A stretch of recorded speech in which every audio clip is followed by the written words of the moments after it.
Hey yo, welcome back, Ty here. So this week's gonna be kind of a quick video. I'm just kind of breaking in and testing out some new equipment. I picked up a new MacBook Pro with the M2 chip and then an Apollo Twin X. So I figured I'd go ahead and give you a little breakdown on my console chain, which is basically meant to emulate analog outboard gear.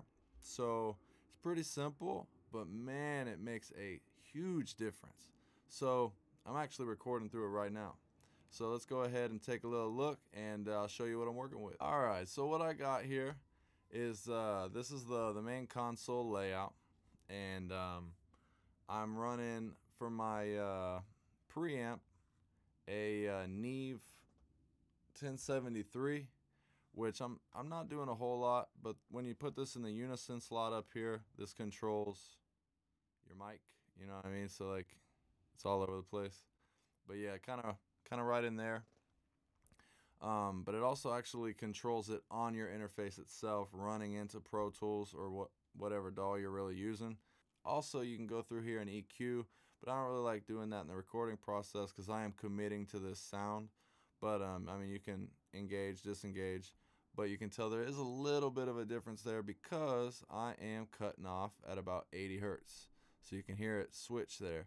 And I mean, you're going to do that in the mixing process anyway, so I'm going to go ahead and get it out the way.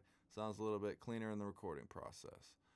But after that, I'm running into my auto-tune, which I actually have shut off.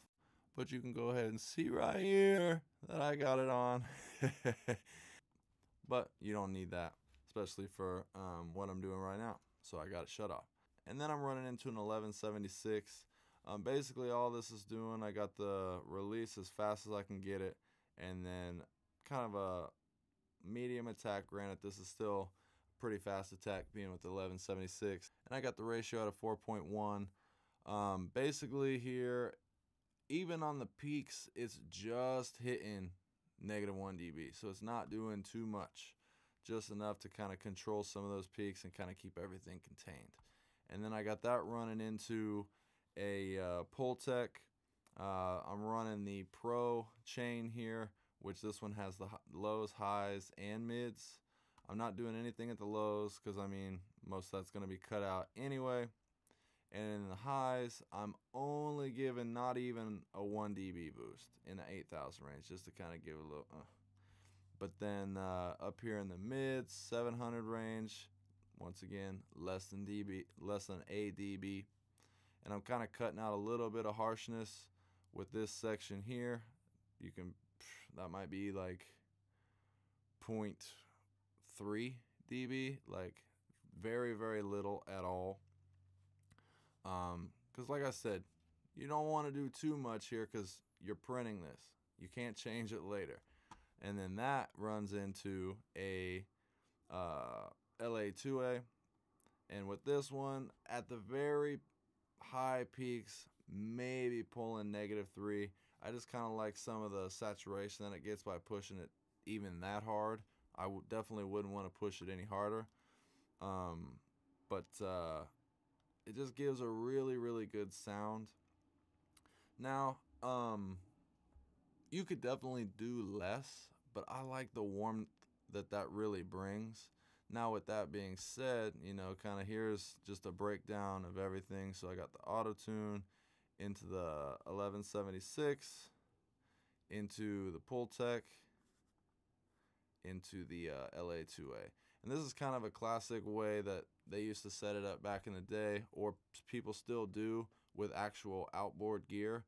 It's the 1176 to the LA2A combo, and it's been used for decades, and you don't get bad results with this at all. The same with the Neve, classic piece of hardware. Really get great results from that. And I'll show you real quick what this sounds like with it off.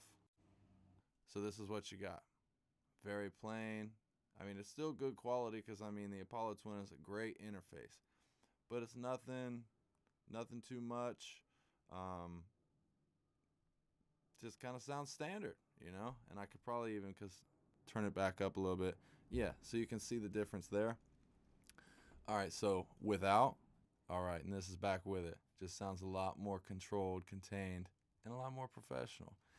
But it makes a really big difference without doing too much at all. It just adds that nice I can't say it enough. I know I keep repeating myself, but like I was completely blown away. Like I knew the preamps and the converters in these Apollo Twin X's, they're legendary. Like it's been top of the line as far as like home studios and mobile studios go for years now.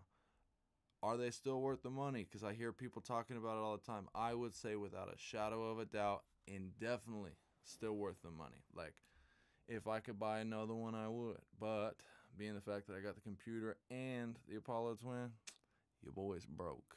So I'm working with what I got. But also, let me show you one other thing here.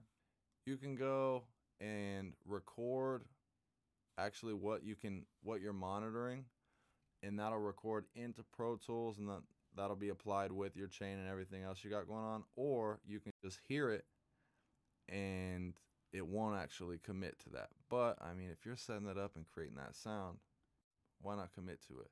Obviously, if you're doing way too much, don't commit to it. Maybe play it safe, but feel it out. And in this type of situation, less is always, always more. But I highly suggest if you don't have an Apollo Twin and you've been thinking about it, go ahead and spend that money. It's worth it. Pay that thing off. It's gonna up your game so much, and I'm excited. I've got one track recorded on it so far. I've had it for a week. Actually 2 tracks I've recorded on it so far, and I still need to mix those. So you'll be hearing those sometime here soon. And I dropped a video, which this will be coming out Monday, so last Friday. And I appreciate all of you, really tuning in and listening to my tutorials and everything, but really giving my music an actual chance. So I definitely appreciate it. And I mean, shoot, help me out. Like, subscribe, share, comment. I'm trying to get to the point where I can monetize. Maybe I can pay off some of this equipment.